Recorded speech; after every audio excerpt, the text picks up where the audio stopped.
make them actually reset passwords. I have done that over the phone. So basically, you can ruin someone's life because they decided to plug in a single charging cord. That's insane. Today, we are spending 24 hours with real criminals, and I am not one of them. I am not a criminal. Do not assume that, okay? I am a very law-abiding citizen. Behind me are 5 former criminals, ranging from a credit card thief to a criminal on the FBI's most wanted? 24 hours with them to uncover their methods so that you know exactly what to look out for. Is it even legal for that guy to be here? Is it not like if you run into an FBI most wanted guy, you're supposed to turn him in? This guy's just like, nah, come on for my YouTube video. To begin, I'm meeting a professional pickpocket who spent years perfecting his craft in the busiest cities in America. His name is James R. Hustle, and he used to make a living by stealing from people in plain sight. Bro's name is Hustle. Bro's last name is Hustle. You cannot make that. He's gotta be a hustler. Today he's going to show us exactly how pickpockets choose their targets and what you should look out for. So James, you spent years pickpocketing in cities like this. What makes people an easy target? People not paying attention. People distracted, looking on the phone a lot. Like that guy over there at the free taco sample. He's over there having a conversation with the taco lady. You know, I could easily probably get him. So how do you get close without raising suspicion? That's the hard part. You know, most people don't expect someone to get in their personal space unless it's an aggressive manner. You know, pickpocketing, it's a subtle art form. It's not aggressive, it's not in your face. You don't see it coming, you know. I like that he calls it an art form. He's like, yeah, stealing from people, subtle art form. It could be a tap, could be a brush. You know, somebody could walk by you. Oh, excuse me, sir. Hey, wait, that's my phone, man. Bro, that was so smooth. Now watch this. All right, so he went into the store over there. I think he's got his target. Now he's pretending to look at some magnets. Bro. He's standing next to this guy in this green pants. Oh. He just reached in with his hand behind his back. He just took the phone. He just took the phone. Bro, we just filmed a robbery. Is he gonna give it back? Is he just like, yo, that was cool, man? Then he just walks away with the guy's phone? He's got it. I'm gonna go give it back to him. Yeah, give it back to him. Oh, yeah, literally, give it back. Pay attention. That's crazy. Let's find someone else. Let's find our next victim. Spot I scoped out earlier was the skate park over here. Because if you look, everyone's close together. They're not spaced out, and they're preoccupied watching the skaters. So if you bump into someone when they're around a bunch of other people, they're gonna think it's one of the people that they're hanging out with, not a criminal robbing them. See, so bro, this guy thinks ahead. Looking a single He's way. smart. You know, you bump into someone over here on the boardwalk, it's gonna be like, why is he bumping into me with all this space? We look for moms with kids, maybe, you know, not the mom. Not paying attention, they're checking on the kids. All right, let's go see what you got. He's over at the skate park right now, looking like he's watching the skaters. But I think he's got filming a target over here. Looks like he's walking. Not the mom. Right, he's right behind someone who's holding a kid. Hey, excuse me, ma'am. Yeah? I was looking for this smoke shop right here, but I couldn't figure out where it was. I was looking everywhere, but the GPS isn't working. He's asking. I just saw him reaching down, bro. That is not subtle at all. You see how he's reaches down here, like to her pocket? I was looking everywhere, but the GPS isn't working. He's asking her for directions, maybe. I think I just saw him take it. I saw him. Oh my God! How did she not feel that? Directions. She has no idea. No way. Oh my gosh. It's a nice one. It's got a little crack on it. That's crazy. All right, you gotta give that back. Oh my God. I'll go give it back. Hey, excuse me. Did you drop this? Oh yeah. Oh yeah. Have a good day. Did you drop this? Not like I just grabbed it out of your pocket, but did you drop this? That child saw everything and he just can't speak. Bro, imagine you're the baby, your mom's getting arrested. Or not arrested. Your mom's getting robbed and you're like, no, mama, mama. She doesn't even know. To be clear, everyone gave their consent to be part of this demonstration. They were told it was a social experiment, but they had no idea what would happen or when it would happen. Now, you weren't always everybody consented to be robbed. How did you end up like this? My father was a notorious con artist. I grew up in a life of crime, pretty much. So that's all I pretty much knew from a small kid. You know, I'd see him conning people and scamming people, and then I just kind of picked up on it myself. It's a family business, bro. Learn from the best on how to rob people. As a teenager, what would you do? We'd hang out outside of sporting events. NFL games were a good one. Catch drunk people. Just look for people not paying attention, not aware of their surroundings. That's and did this escalate over time? Yeah, it's got some free money. Now it's like, all right, this is pretty easy. Let me get this person, this person, this person. And it's almost like an addiction. And what made you want to turn your life around? My daughter. Full custody of my daughter when she was 2 months old. So at that point, you know, I couldn't allow myself to be taken away from her. Nah, she's gotta follow the family footsteps, bro. You learn from your dad, she's gonna learn. She's gonna see this video and she's be like, oh, that's what daddy was up to before I was born. Cut everything out cold turkey. Started from scratch. Wow. What were the 2 techniques that we just saw you demonstrate? Well, the 2 main techniques with pickpocketing is the brush up or the bump. You know, when you bump into an unsuspected person, and it's almost like a sleight of hand. You bump and grab at the same exact time. And then there's also the distraction where you can have someone distracting for you, or you can use something that's already happening as a distraction. The And that's kids. when you were asking someone for directions, you were distracting them. Exactly. You got to think on your feet. Well, what are some tips for people to prevent getting pickpocketed? Oh, I thought he was gonna be tips if anybody wants to start pickpocketing. That's what I care about. You know, I feel like I'm pretty good. I walk with my pockets covered. I don't think I'm gonna get robbed or anything. If people run into me, I'm gonna throw hands, okay? Don't run into me. But I wanna know how he does the picking, okay? That's info I might need. The number 1 is just pay attention to your surroundings. Always kind of be aware of what's going on. A thing I do personally, when I'm walking, I'm constantly touching my wallet. You know, because I'm paranoid of someone doing it to me, you know, because I know how easily it can be done. The next former criminal made his living breaking into houses, choosing his victims, walking through their front doors, and taking whatever he wanted. Most burglaries don't happen at night. They happen in broad daylight, while you're at work, while the kids are at school, and while the house looks empty. And for years, Mario Ponce was the guy walking through that door. Mario, That's a you cool started name. breaking into homes as a teenager. What made someone's house an easy target? Well, it's easier than people think. You see that house over there? Piled up newspaper, mailbox overflown, no car in the driveway for a couple Bro, they made it so obvious nobody's home. All the mail and everything. days. It's an open invitation. So once you picked a house like this one, how'd you actually get inside? Well, first of all, you don't want to look so suspicious. So what I Yeah. wear is a construction vest. Come on. How does this vest help you? Well, it makes you look more, you know, natural, you know? Maybe you might be checking the gas leaks or something. And you can say hi to the neighbors, you know, you see them. Okay, so you see these windows? But if the neighbors see your face, can't they like rat you out? You don't want to be too friendly with the neighbors. Not like a, hey guys, it's me, I'm checking the meter. Easily open them with my hands, but you don't want to make it too obvious. So let's go around to the back, man. Usually they keep the doors open on the sides. Come on. They You keep know, the like doors these old-style open? houses, they're easier to break in. Everything's made out of wood. Remember, you don't want to leave any fingerprints. Come on. Oh, of course. Okay, it's locked. Let's go check around the side. Usually people don't lock their side doors. All right, go ahead and try it. Wait. Remember, you gotta have the gloves Bro, on. this guy's about to put his evidence all over that door handle. And then who's getting arrested? Not the robber, the freaking YouTuber guy. Rookie mistake, bro. Rookie mistake. Oh, yeah. I was just testing you, man. Oh, it's locked. But check this out, look what I got. Is that Oh. credit card? Yeah. Bro, you can break in with a credit card? Wow, you did that so easily.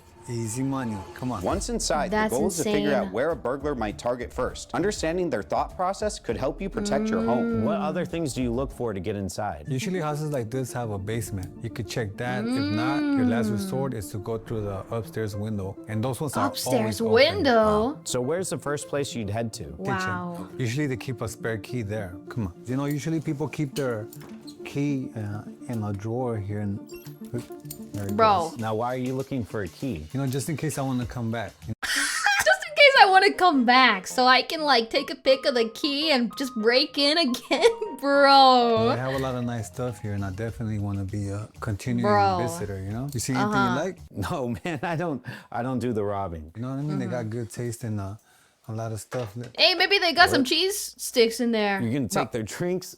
Yeah, for later on. But look, we already been here a minute. Come on, let's go to the master bedroom. All right. What's so special about the master bedroom? Well, here's where all the good stuff is at. Passports, cash. All right, so you know I don't really want to spend too true. much time here. I just want to grab anything I can and just Money? be out. You know what I mean? In, out, that's it. Bro, who's keeping money in the candy basket? What is this? Why is there just a bill in the candy? So if someone's watching this video and they want to keep burglars out, what's the best way to do that? Well, first of all, I think you should get a small dog. The smaller, the better. They're so loud. Get some cameras. What? Not a defense dog, just one of these First of little all, I think you should get a small dog. dogs. The smaller, the better. They're so loud. Get some cameras. What about the doors and windows? I mean, get some bars if you have to. You know, it depends on your community, but I would say get some deadbolts, you know, and honestly, get some prop money. 9 times out of 10, the Prop robber won't money? even think that is real. So it's not about making the house impossible to break into. It's about making it more difficult than it's worth for the burglar. Yeah. So when we entered the house, the first places we went were the kitchen and the master bedroom. Where do you suggest viewers hide their valuables if it's not in those places. In the I would say in garage? the bank, but if you really have to, somewhere in the restroom. They'll never check that. And where in the bathroom? Put it in the stall. Put it in the bag, in the Ziploc bag, really tight. You're talking about the part that you lift Bro, off of what? the toilet where all the water is? Why would I put my money in the poo-poo water? I would rather put it in the bank, personally. I don't want it being in the dookie water. Because then maybe I gotta pay the bills and I gotta go fish out my money out of the toilet bowl. That's embarrassing. Ah, okay. They'll never check that. I never have. But now we're meeting someone who went even further. He stole from an international bank using an everyday What? laptop. What? Bro, who is this So guy? tell me about one of the biggest jobs you've pulled off. People hire me to take the role of the criminal and to do an actual robbery. I was hired to rob a bank in Lebanon. And Hired? The problem was I didn't realize there was two different banks so close together. I didn't pay attention to the signage. So I just walked up the stairs. I compromised one machine, then I compromised another machine. And then a Did he person rob the wrong finally one? did the right thing. He, what are you doing here? And I was like, oh, I'm doing a USB audit, which is just nonsense. But he's like, well, you need to talk to my supervisor, which was also the correct thing. So I go into the supervisor's office. She reads the forged email that I have to show that I have authorization to be here, just to test them to see if they'll still let me do my thing. And she reads it, and then she looks at me and she says, okay, I see this, but this is for the bank next door. What are you doing here? And what did you do to our computers? When you hacked into the bank, what Bro fumbled so bad. Why would you not check? I feel like this is a very big thing for you to not check. Wait, first of all, how's she reading the email? Did bro send it to the wrong person? Or did he like have a printed out email that he handed her? How does that work? were you able to see? That's the thing. It's like once the system's compromised, it's like I'm literally just like the user who's logged onto the system. I can see anything that's on that system, anything that's on that network. I can look through That's clients' records. I can crazy. see their debt. I can see their transaction history. You could see how much debt people had? I've actually been getting a lot of messages from my viewers about debt lately. Medical bills, credit cards, personal This is loans. an That's ad, why I'm isn't happy it? PDS Debt is Okay, this video okay, bro. Pack it up, pack it up. control Wait. of their finances. Did they just let you go? Oh no, it took me over 4 hours. And as soon as they found out that I was not supposed to be there, I mean, within minutes, I'm in the general manager's office, sitting at his desk while there's 7 people speaking Arabic very angrily around me. It took 4 hours not to end up in Lebanese prison. Oh my Interesting. God. Hearing what happened really reminds me of how much PDS Debt I get you gotta make your money, but can I watch the video? Like they try to make it all complicated and look like it's all this code floating around. No, it's just a matter of certain kind of devices that can take over a network. And I have several of them with me right now. I like this guy's backpack. Bro has like so many little stickers and pins and things. Do I even recognize any of these things? I don't think so. I identify as a problem. This is not Jason's laptop. It hasn't been tampered with. Jason, show us what you can do to it. I've got quite a selection. It's like of what I can do with it. Everything I'm pulling out is a hacking device. Really? No matter what it looks like, it What? will not equal good times for your network. Okay. Oh, I'm not done yet. You use all this to rob Bro. a bank? I like to have options. It's like, but Why yes, does he have every so single thing many? of these can be used to rob a bank. I'll go up to a receptionist or an assistant to a CEO. These are my normal looking hearing aids. They're actually my real hearing aids. I'll be in a suit looking all professional and I'll go like, can I charge the hearing aids on your computer because the power on the wall is too powerful? What monster's not going to let me charge my hearing aids? Bro, is he using a disability to get it like plugged into the freaking computer? That is insane. Oh my God, that is dirty, bro. That is dirty. I plug it in and then it's game over. You're compromised. All right, Bro. so all I do is just plug this in and we'll attack my computer? Just plug it in. Wow. All right, let's see what happens.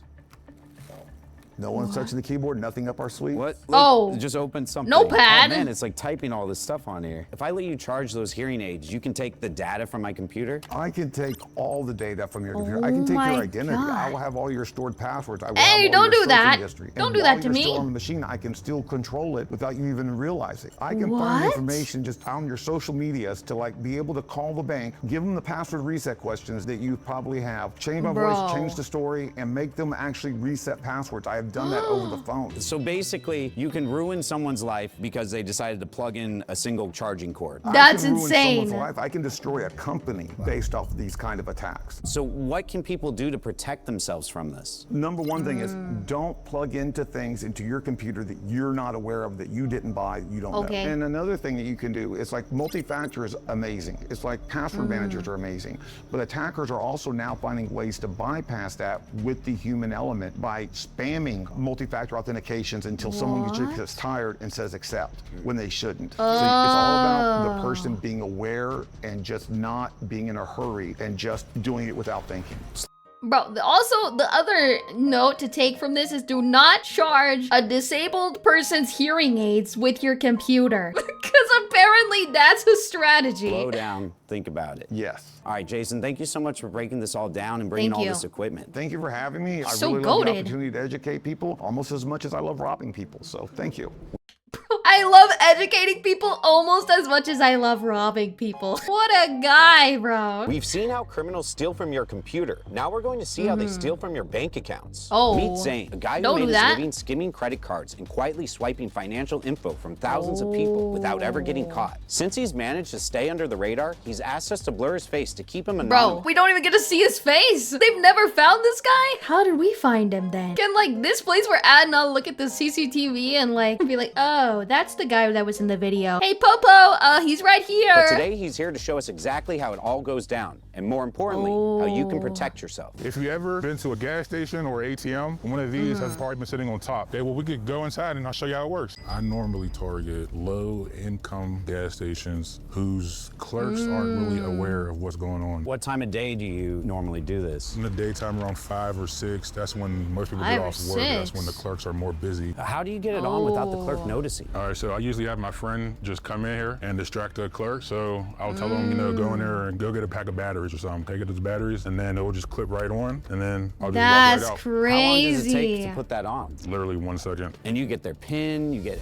everything? Everything. Wow. So once the skimmer is on, I can get information on credit cards, on visas, on anything you name. It will come right to my phone. It's Bluetooth. And you get this To anywhere his in the phone? world? Yes, no matter where I'm at. What's the longest you had one of these on collecting information? My longest is 8 months.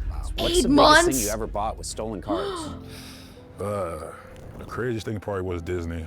Hey, son, you want to go to Disney? Papa just got a rich man's credit card. Oh my god. I did that for my son's birthday. I Oh bought his my flight, God. his hotel, and everything we did in the park was basically free. Bro, that's kind of messed up though. You're involving your son. Your son doesn't even know you're doing this, bro, but you're involving him. You're using your stolen money to be buying your son's little birthday trip. That's messed up. Did you ever think about the people whose money you're spending? Sometimes I feel bad, but I mean, it's part of the game. Sometimes. So it's like, do I care? I do, but it happens to everybody. It happened to me. Wait, you got scammed? You didn't check to see if there was a skimmer on there? My food stamp card got scammed for $300. On a $300. You've scammed for more than $300 from the freaking Disney trip alone. similar thing, a machine just like That's that. A similar thing. insane. So why don't you do it anymore? I don't do it anymore because I have a kid now. I want to elevate my kid to be a better person than I was. That's a great reason. True. Now that you're on the other side of it, what should people do to avoid falling for this scam? I would say mostly try to use cash. Your card information literally can get anywhere, even at ATMs, gas stations, corner stores, Walmarts, anywhere. Are there any tips for people to find out if a skimmer is on the machine? You could feel around it to see if there's anything clipped on it. And there's another way is if you put your card in, and then if you wiggle it, the top of it, it would wiggle with it because it's a little bigger. When you scan your phone on it, does that work? Not really. It has to actually be inserted. Insert it, yeah. So that's That's what I was gonna ask. Like, if you use the contactless pay, can they steal your info then? But if they can't, then I'm good. I never put anything in there. I do not put my things into foreign places, okay? It's like having a condom, but for your card, you just do contactless, okay? Then they can't do anything to me. another big tip for people. Do the tap cards if you have one. What about credit versus debit? I would say use credit more because debit, your money is going to be automatically gone. Credit, it got strong security on it. Zane, I appreciate you sharing this info. It's not easy admitting to the damage we caused, but your insight may save someone from becoming the next victim. We've seen how criminals take from our wallets, our homes, our computers, and even our accounts. But this next man, he was on the FBI's most wanted list. Hey. Wait, what is that poster? Matthew Bevan Cox for mortgage fraud and identity theft. What is bro doing? Oh my god! Hey, Matthew. All right. Let's get straight to it. How does someone steal a house on paper? It's actually very easy. You can find out anything you want if you have someone's stole a address and go to public house. records. It's available to everybody. I can find out your name, when you bought the house, how much you bought the house for. If you have a mortgage on the house, I can find out your interest rate and your payment, all based on going to public records and looking that information up. Step 2, I would create a survey, and I would go out and I would survey homeless people. I would ask for their name, date of birth, social security number, enough information for me to then order their birth certificate, social security card. I can then take a Bro, why are homeless people just giving away their social security number? Guys, don't do that. What? fake identity or synthetic identity, anybody I want. And what I can do is I can create a title to that house in that person's name. I then record it. It takes the name of the person that owns the house and it puts it in the new person's name. I can satisfy any mortgages by creating additional fake documents. So now I own the house. Step 3, I could put that house on the market. I could sell that house. I could refinance that house. It's not nearly as difficult as it should be. What type of tools would you use to pull off this scam? Let me show you. So we got driver's licenses. Obviously, you need passports. Also, you would need credit cards. The other thing is I would have burner phones so that if the bank needed to verify employment or that they had money in the bank or anything along those lines, I could grab the phone and it would have a little information sheet and I would know this phone goes to the bank. I would pick it up and act like I was from their employer. All right, so how did you get caught? Dateline NBC News was coming out with a special on me, and I knew that was about to happen. So I decided to go to Australia. And what happened was I was having people that I knew cash checks. We were fleeing for me the so I could country. get a couple $1 million as quickly as possible in cash. My girlfriend at the time confided in one of her girlfriends, and that girlfriend called the Secret Service. And oh, it's always the girlfriend, bro. If you're doing some crap like this, you cannot have a girlfriend. They're gonna throw you under the bus. for a $10,000 reward, she turned me in. They watched Only my house for 10K? 3 days, and one day I showed up and they jumped out of the cars and get on the ground, get on the ground. Do you regret? He was cashing millions and she was turning him in for 10K. Think about that. Pulling these scams? I would say I don't have an overwhelming amount of guilt that I should have just because I have antisocial disorder, just like most criminals do. I don't have an overwhelming amount of guilt in that aspect. What I have guilt for is I lost the opportunity to have a relationship with my son. I was not there for my parents in their elder years. But now you're on the other side of it, and you say that people still fall for this scam all the time today? Yeah, absolutely. It's easier to do now than it was 10, 20 years ago. The That's only way to crazy. really stop this scam is to monitor your title. Most public records out there allow you to sign up for a system where they will notify you of any changes to your title. So if someone's watching this or their family owns property, what are some of the steps they can do to protect themselves? Probably the best course of action is to go to a monitoring service that will monitor the title of your home for you, and a lot of those services actually act as an advocate and will help correct any damage that's been done by a fraudster. That's Matthew, insane. I appreciate you coming by and sharing. This guy's just like, yeah, my girlfriend turned me in, I lost my son, but I stole somebody's house one time, and I used to be very rich with millions of dollars, and then I got turned in for 10K. And also my parents are dead and I didn't get to see them. This poor guy, man. Insight. Hopefully this protects someone That's from becoming a crazy. victim. If you want to see more videos like this, click the video here. And thank you so much for watching. Thank you, bro. I feel like I learned so much about how to be a criminal. Maybe I gotta get a new career. Maybe YouTube's not for me anymore. Maybe we are becoming criminals, guys. Let's check out my next video. It's gonna be about how to become a criminal. Definitely not clickbait. Definitely real. Thank you so much for watching. Subscribe!